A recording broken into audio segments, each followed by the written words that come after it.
शिव पुराण के अंतर्गत सृष्टि के बहुत सारे प्रकार बताए गए हैं, जिसमें से मानसी सृष्टि जिसको सप्तऋषि सर्ग कहते हैं, दूसरा है रौद्री सृष्टि, तीसरा अंगस सृष्टि और उसके बाद है मानवी एवं मैथुनी सृष्टि।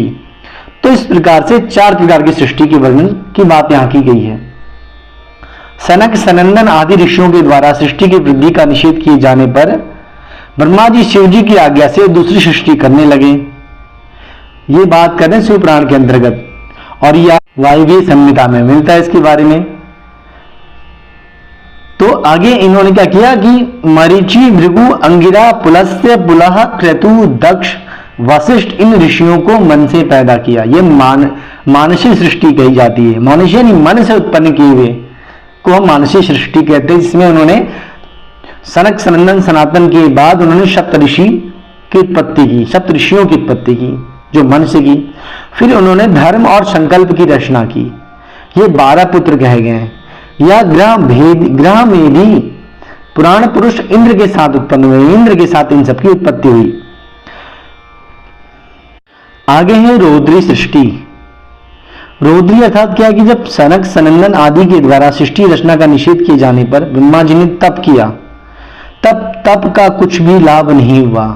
तब क्रोध और मोह के कारण ब्रह्मा जी को मूर्छा आ गई और उन्होंने अपना शरीर छोड़ दिया।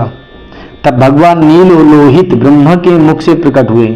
उन्होंने 11 रूप धारण किए और उनसे कहा कि हे पुत्रों, तुम लोक की स्थापना और उनका हित करो, तुम आलस्य छोड़कर प्रजा की वृद्धि करो। तब वे रोने और भागने लगे। रोने और भागने के कारण वे रुद्र कहे गए। इसीलिए सृष्टि का नाम रौद्र सृष्टि कही जाती है। इस स्त्री को रौद्र सृष्टि कही जाती है। आगे बात करते हैं अंगस सृष्टि।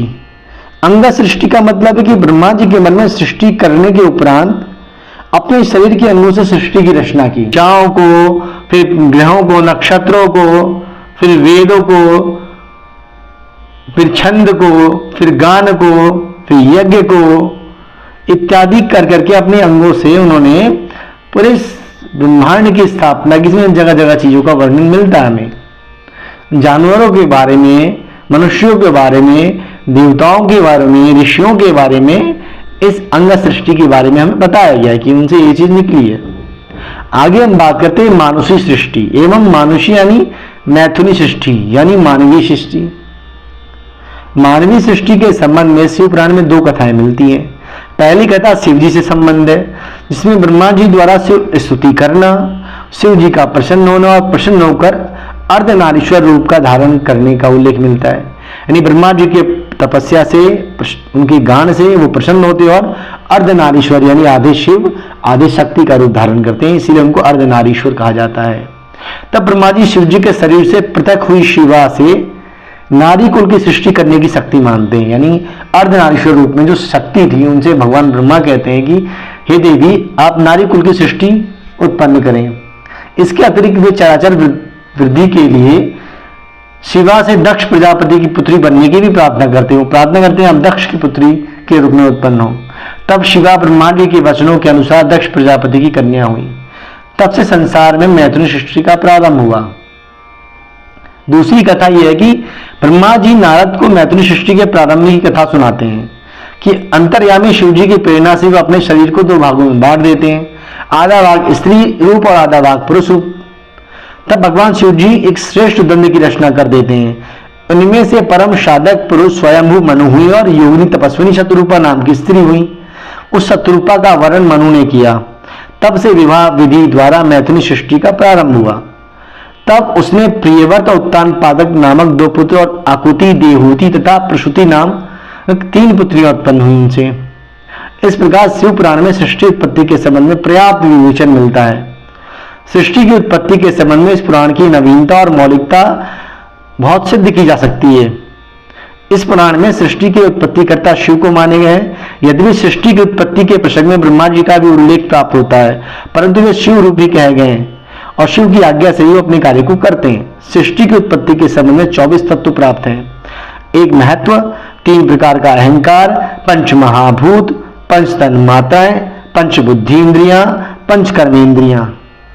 सृष्टि की उत्पत्ति के संबंध में अन्य पुराणों के समान भी प्राकृत सर्ग, वैकृत सर्ग और उभयात्मक सर्ग को माना गया है। जैसे शिव पुराण में माना गया कि 3 प्रकार के सर्ग की बात की है, प्राकृत, वैकृत और उभयात्मक। ऐसा और पुराणों में भी सेम इसके जैसा ही सदृश रूप दिखाई देता है। प्राकृत सर्ग 3 प्रकार का होता है, वैकृत सर्ग 5 प्रकार का होता है, उभयात्मक सर्ग 1 प्रकार का होता है। इस पुराण में सप्तऋषियों की सृष्टि मानसी एवं अंगस 2 प्रकार की मानी गई है। सृष्टि रुद्र संहिता में कहा गया है कि अपनी आंखों से मरीचि को, हृदय से भृगु को, सिर से अंगिरा को, व्यान वायु से पुलह को, उदान वायु से पुलस्त को, समान वायु से वशिष्ठ को और अपान वायु से कृतु को, कानों से अत्रु को, अत्रि को, प्राण वायु से दक्ष को, गोद से नारद को, छाया से कर्दम मुनि को तथा संकल्प से धर्म को उत्पन्न करते हैं। यह मानसी कही गई है सृष्टि। इन सप्तऋषियों की संख्या में भी अंतर है। अंगस सृष्टि के समय इनकी संख्या 12 है, मानसी सृष्टि के समय इनकी संख्या 11 है। मानवीय एवं मैथुनी सृष्टि की रचना के संबंध में इसी पुराण में 2 कथाएं मिली जो मैंने बताई आपको। एक स्थल पर शिव के अंदर अर्धनारीश्वर रूप की और दूसरी दक्ष प्रजापति के कन्या के रूप में जन्म लेने पर मैथुनी सृष्टि प्रारंभ होती है, शत्रुपा और मनु के द्वारा। तो इस प्रकार पुराणों के अंतर्गत जो सृष्टि का वर्णन मिलता है उसमें शिव पुराण के रुद्र संहिता ने आपको सृष्टि की प्रक्रिया के बारे में सूक्ष्म रूप से बताया है कि उसके भेद कितने हैं।